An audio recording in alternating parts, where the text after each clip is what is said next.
বাস ট্রেনের পাশাপাশি লঞ্চেও বেড়েছে যাত্রীর চাপ। এই মুহূর্তে রাজধানী সদরঘাট লঞ্চ টার্মিনালে রয়েছেন আমাদের সহকর্মী হেদায়েতুল্লাহ সীমান্ত। সরাসরি তার কাছ থেকে জানবো লঞ্চে ঈদ যাত্রার খবর। সীমান্ত, লঞ্চ টার্মিনালে মানুষের চাপ কেমন রয়েছে এবং তাদের ঈদ যাত্রা নির্বিঘ্ন করতে কর্তৃপক্ষের প্রস্তুতি কেমন দেখছেন আমাদের জানাবেন।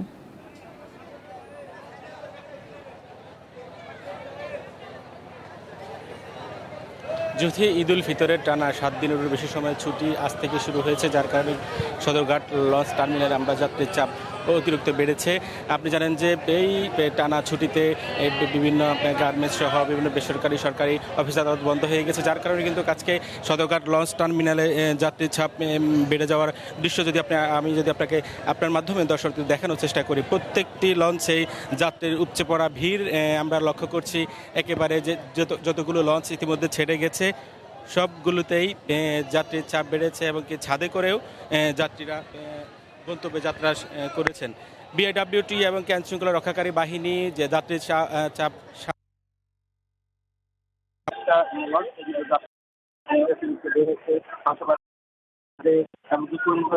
যারা তাদের যে যেভাবে পাচ্ছেন গন্তব্যে যাত্রা করছেন তারা এত কষ্ট অপেক্ষা গ্রহণ করিলেও যে প্রিয়জনদের সাথে যে আনন্দ ভাগাভাগি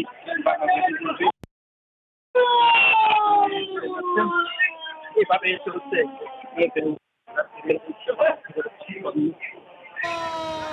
চলছে যাত্রীদের উপচে পড়া ভিড়ের কাজকর্ম। এখন পিরিয়ড হোক রেগুলার বা হেভি, প্রয়োজন মতো কনফিডেন্স আছে রেডি। Play with confidence. পরিবহন প্রতিবছর যেমনটি বলেছেন যে কোনো ধরনের অনিয়ম বরদাস্ত করা হবে না বা অতিরিক্ত বরদাস্ত করা হবে না বা অতিরিক্ত যাত্রী যে চাপ তারা কোনোভাবেই মেনে নেবেন না। কিন্তু আমরা পাচ্ছি যে প্রত্যেকটি লঞ্চে কিন্তু ছাদে করে যাত্রীরা যাচ্ছেন। পাশাপাশি এই পুরো লঞ্চ টার্মিনাল ঘিরে আইনশৃঙ্খলা রক্ষাকারী বাহিনীর যে তৎপরতা, তারা কোনো ধরনের অনিয়ম এবং কি বিভিন্ন যে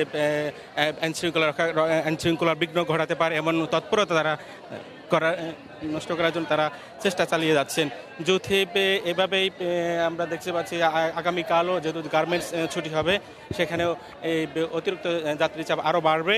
এভাবেই প্রত্যেকটি লঞ্চে যাত্রীর চাপ ছিল উপচে পড়া ভিড়। ছিল আমার কাছে সদরঘাট থেকে যাত্রীদের বাড়ি ফেরার দৃশ্য। ধন্যবাদ সীমান্ত। সবার বাড়ি ফেরা নির্বিঘ্ন হোক এই প্রত্যাশাই থাকলো।